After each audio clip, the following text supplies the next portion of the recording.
Officer, एक lorry हमारे पीछे बहुत तेजी से आ रहा है। मुझे कुछ ठीक नहीं लग रहा है ऑफिसर। चलाओ और तेज चलाओ और तेज चलाओ।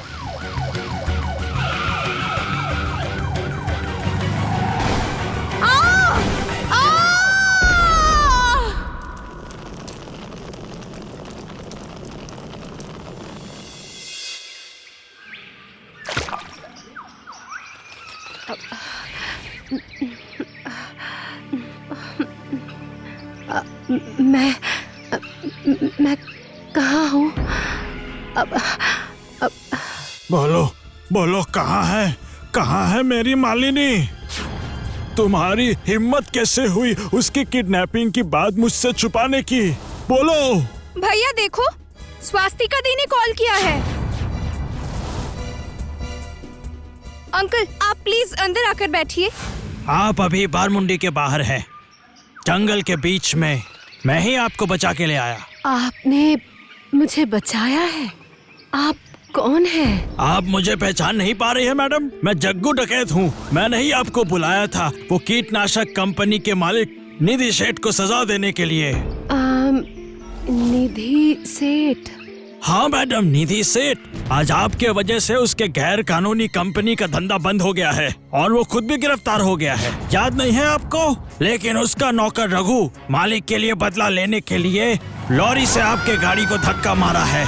ऐसा कुछ हो सकता है ये मुझे पहले से ही पता था और इसीलिए हम आपको बचा पाए हैं। ओ हाँ, याद आ गया, मुझे याद आ गया।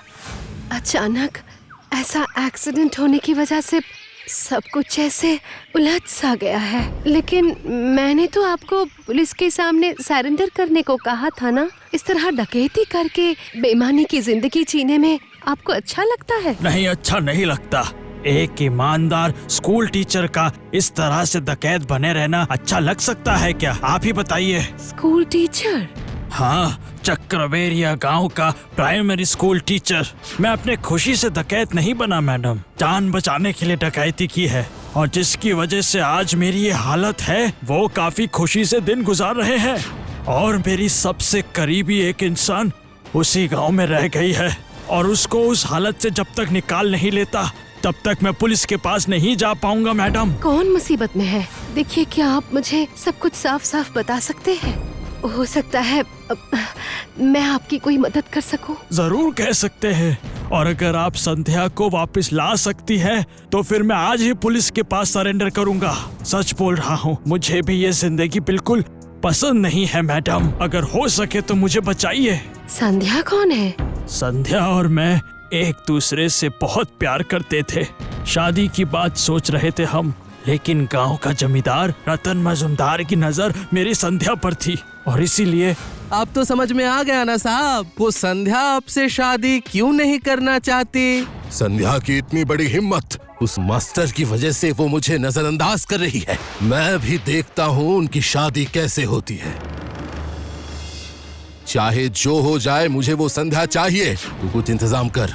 लेकिन साहब, जब मालकिन घर लौटेंगी तो उनसे क्या कहेंगे? उससे क्या कहूँगा मतलब? मैं एक मर्द हूँ, ऊपर से जमींदार। ऐसा दो क्या 4 शादियाँ भी कर लूँ तो मेरा कुछ नहीं बिगड़ेगा। वो तो सही बात है। तो फिर ठीक है, मैंने पूरा जाल बिछा दिया है साहब। अब वो संध्या खुद चलकर आपके पास आकर मिलेगी।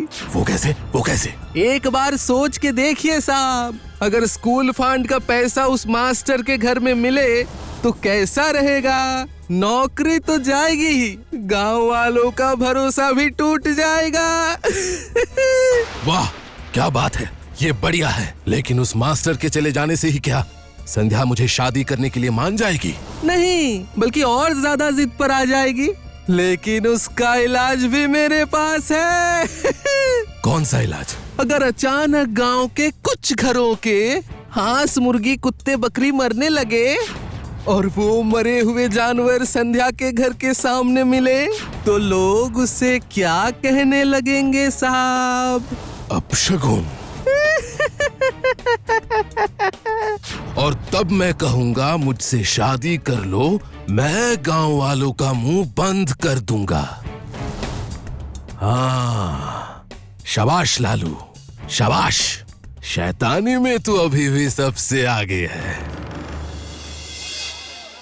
छोटे बच्चों की पढ़ाई का पैसा चुराते हुए तुम्हें शर्म नहीं आई? तुम खुद को मास्टर बोलते हो। नहीं, हमें ऐसा मास्टर नहीं चाहिए। नहीं, हमें उसे ऐसा निकाल दो यहाँ से। उसे उसे निकाल निकाल दो दो यहाँ से। नहीं नहीं, बिल्कुल नहीं। वो ऐसा बिल्कुल नहीं कर सकते। उन्हें छोड़ दीजिए, प्लीज उन्हें छोड़ दीजिए।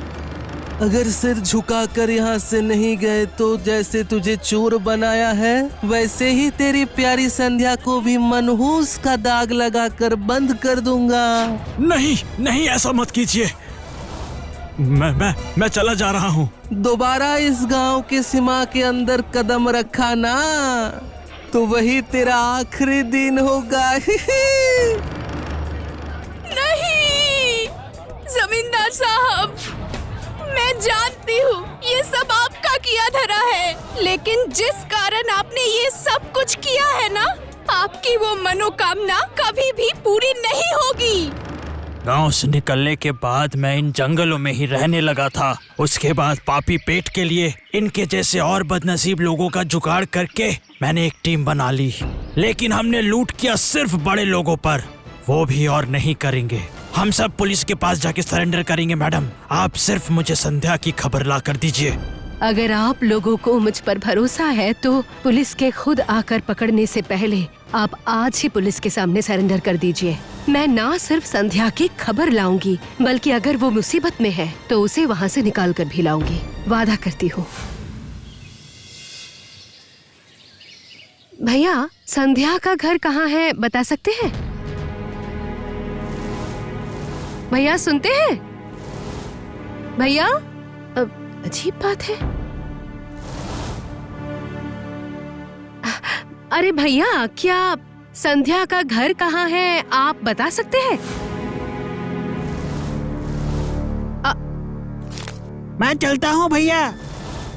अरे अजीब बात है, क्या यहाँ किसी को संध्या का घर नहीं पता? मैं जानती हूँ। हाँ?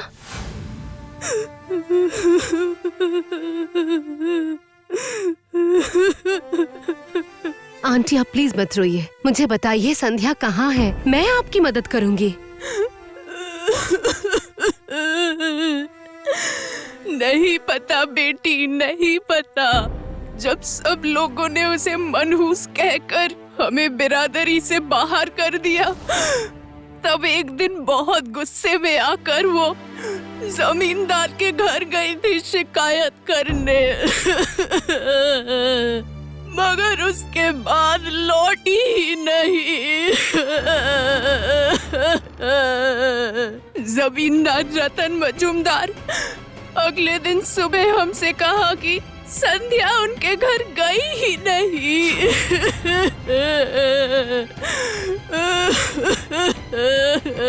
आंटी, संध्या कहाँ गई है ये मैं जरूर ढूंढ निकालूंगी।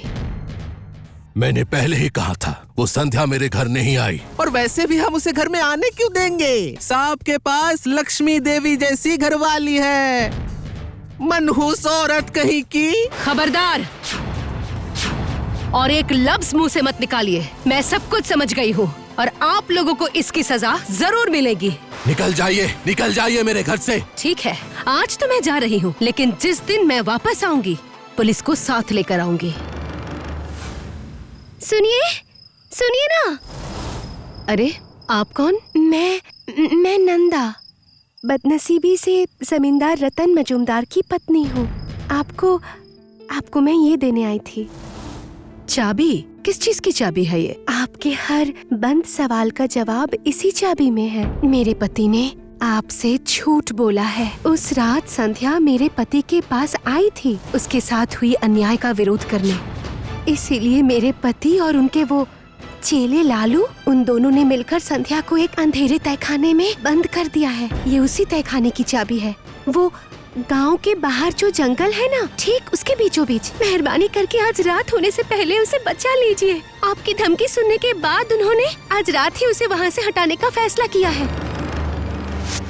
लेकिन आप मेरी मदद करना क्यों चाहती है? वो तो आपके पति है ना? पति होने का मतलब ये नहीं कि मैं उसके हर गुनाह माफ कर दूं। मैंने बहुत सहा है, लेकिन अगर मैं अब भी चुप रही तो उस लड़की की जिंदगी तबाह हो जाएगी। आप उसे बचाइए, बचाइए आप उसे। चिंता मत कीजिए, मैं उसे जरूर बचाऊंगी, लेकिन हो सके तो इस अन्याय के खिलाफ पुलिस की मदद लेकर आप खुद अपने आप को बचाइए।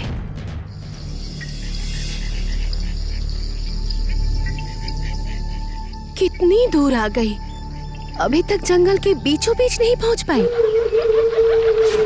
नहीं, उल्लू। रात बढ़ रही है, पता नहीं कब जमींदार के लोग यहाँ आ जाए।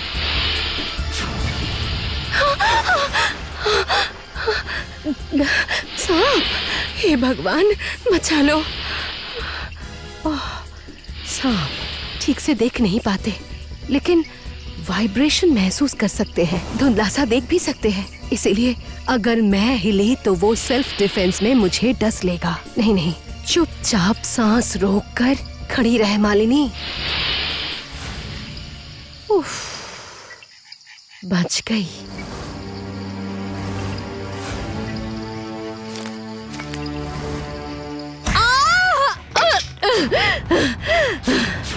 अभी मजा चखाती हूँ।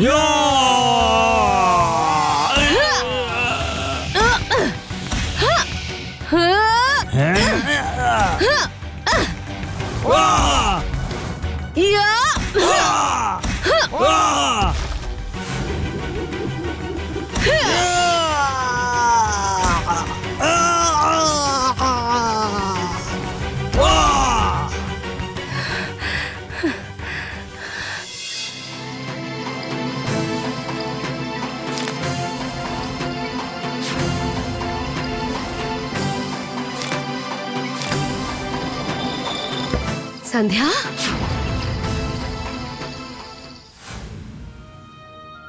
आंटी, मैंने वादा किया था संध्या को वापस लाऊंगी। मैं उसे ले आई हूँ। और संध्या, तुम्हारा योगेश्वर तुम्हारे पास लौट आएगा। कुछ दिन इंतजार कर लो। और समाज के प्रति अपनी जिम्मेदारी निभाते हुए अपराधी को मुख्य धारा में वापस लाने और वीरता के साथ अन्याय के खिलाफ लड़ने के लिए पुलिस अधिकारी द्वारा मालिनी सेन को विशेष पुरस्कार से सम्मानित किया जा रहा है।